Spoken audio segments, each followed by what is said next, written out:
ఆంధ్రప్రదేశ్లో కొత్త ప్రభుత్వం ఎన్డీఏ ప్రభుత్వం నూతన ప్రభుత్వం ఏర్పడింది. వైఎస్ఆర్ కాంగ్రెస్ పార్టీ కార్యాలయాలను ఉద్దేశపూర్వకంగా టార్గెట్ చేసి పడగొడుతుంది అని చెప్పేసి వైఎస్ఆర్ కాంగ్రెస్ పార్టీ అంటుంది. ఇది ఎంతవరకు వాస్తవం? అన్నీ కరెక్ట్గా ఉంటే పడేయకూడదు, కరెక్ట్గా లేకపోతే పడేస్తున్నట్టుగా ఉంది. పోతే ఈ దేశం బాగుపడాలంటే నారా చంద్రబాబు నాయుడు, పవన్ కళ్యాణ్ వీళ్ళు కలవటం మంచిది. పైన బీజేపీ మద్దతు. ముందు అర్జెంటుగా రాజధాని పోలవరం పూర్తి చేస్తాడు ఈ 5 ఏళ్ల లోపల. అన్ని పథకాలు 2014 నుంచి 2019 దాకా 5 ఏళ్ళు పూర్తి చేయలేని చంద్రబాబు నాయుడు ఇప్పుడు ఈ 5 ఏళ్ళు అప్పుడు సెంట్రల్ గవర్నమెంట్ సహకరిస్తలే సరిగా, లేకపోతే అప్పుడు అయిపోయింది మొత్తం. సెంట్రల్ గవర్నమెంట్ సహకరిస్తారు, ఇప్పుడు సహకరిస్తుంది. అంటే పోలవరం జాతీయ ప్రాజెక్టు హోదా కల్పించారు. కేంద్ర గవర్నమెంట్ కడతానంటే చంద్రబాబు నాయుడు టేకప్ చేశారు. ఆ రోజు కేంద్రానికి వదిలేస్తే అయిపోయేది కదా అంటున్నారు. కాదు కట్టేదాన్ని మళ్ళీ ఇంకొక కాంట్రాక్ట్ ఇంకొక ఆయన వచ్చి తీసుకొని దాన్ని ఆపారు, ఆగిపోయింది. ఇప్పుడు ఈ దెబ్బలో మాత్రం పోలవరం, రాజధాని, అమరావతి రెండు క్లియర్ చేస్తారు. పోతే ఆంధ్రప్రదేశ్ మంచి భవిష్యత్తు వస్తుంది. నారా చంద్రబాబు నాయుడు, పవన్ కళ్యాణ్ కలిచారు, పైన మద్దతు ఉంది. వీళ్ళిద్దరు 100% బాగా చేస్తారని మాకు నమ్మకం ఉంది. 164 సీట్లు ఎప్పుడు రాలింత మెజార్టీ సీట్లు కాదు అసలు. ఈ 90,000 80,000 మెజార్టీ ఒక్కొక్క ఎమ్మెల్యేకి వచ్చిందంటే అవన్నీ ఒట్టి మాటలే. జనం ఖచ్చితంగా వచ్చేసారు. ఎక్కడెక్కడ ఉద్యోగస్తులు ఒంగోలు జిల్లాలో మాట్లాడేటప్పుడు ఒంగోలు జిల్లాలో నేను చెన్నై వెళ్ళాను ఒకరోజు. 64 మంది ఫ్లైట్లో దిగారు అమెరికా వాళ్ళు, ఒంగోలు జిల్లా వాళ్ళే. వెనక ఇంకా వస్తున్నారని అన్నారు. నేను అడిగాను, ఇంతమంది వస్తున్నారు ఏందన్న. 3 లక్షలు 4 లక్షలు 5 లక్షలు ఖర్చు పెట్టుకొని రూపాయి కూడా ఎవరు ఇలా చంద్రబాబు నాయుడు గారు ఏ నియోజకవర్గం వాళ్ళు వాళ్ళకి ఇవ్వాల.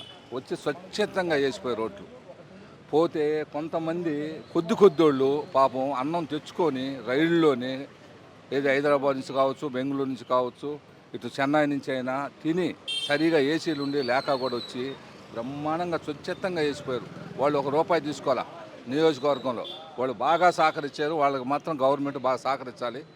అన్నీ బాగా జరుగుతాయి. ఆంధ్రప్రదేశ్ మంచి భవిష్యత్తు, చేయగల శక్తి ఉంది చంద్రబాబు నాయుడుకి, పవన్ కళ్యాణ్ చేస్తారని నాకు నమ్మకం ఉంది. 164లో ఇంత మెజార్టీ ఎమ్మెల్యేలకు 90,000 మెజార్టీ రావడం అనేది నేను చూడలేదు ఇప్పుడు. ఖచ్చితంగా అసలు పర్సెంటేజ్ 90 సెలవులు వచ్చింది పర్సెంటేజ్ కొన్ని నియోజకవర్గంలో. కావాలని కోరుకుంటున్నారు. ఆయన వస్తే భవిష్యత్తు బాగుంటుంది. అదేమంటే కొంతమంది 74 75 ఏళ్ళు వచ్చినాయి ముసలాయన గారు. ఆ ముసలాయనతో మనం నడవలేము. ఒక్కో రోజు 4-5 మీటింగ్లు పెట్టాడు, బ్రహ్మాండంగా చేశాడు. ఆయన అయితేనే చేయగల ప్లాన్ ఉంది, చేస్తాడు ఆయన దగ్గర. అమరావతి కూడా బ్రహ్మాండంగా చేశాడు. 33,000 34,000 ఎకరం 29,000 ఊళ్ళ మనుషులను కూర్చోబెట్టి మాట్లాడగలిగాడంటే నారా చంద్రబాబు నాయుడే. ఎవడల్లా కాదు. 1 ఎకరం ఇవ్వమని ఎవడు ఇస్తాడో, 1 ఎకరం ఇవ్వమని ఎవడని ఇస్తాడేమో. పోయి వాళ్ళ మొత్తాన్ని కూర్చోబెట్టి ఇట్లా అని చేతి వాళ్ళందరూ ఒప్పుకున్నారు. స్వచ్ఛందంగా వచ్చారు. చేస్తాడు చంద్రబాబు నాయుడు. రాజధాని రూపురేఖలే మార్తి. హైదరాబాద్ కూడా నేను ఇంతకుముందు చూశాను, కర్నూలులో ఉండగా అప్పుడప్పుడు పోయి. దాని పేరు ఏంటి, కోకట్టపల్లి, అది చూసా కదా. చూస్తే ఏముందంత గుట్లగా ఉండేది. అట్లాంటిది ఇలా బ్రహ్మాండం హైటెక్ సిటీ అసలు ఏంది, అన్ని గుట్ల అప్పుడు బ్రహ్మాండంగా అయింది హైటెక్ సిటీ కానీ ఏదని. కానీ నేను చూశాను హైటెక్ సిటీకి ఒక మాలి పోయిన హైదరాబాదు, ఏది కర్నూలులో ఉండగా.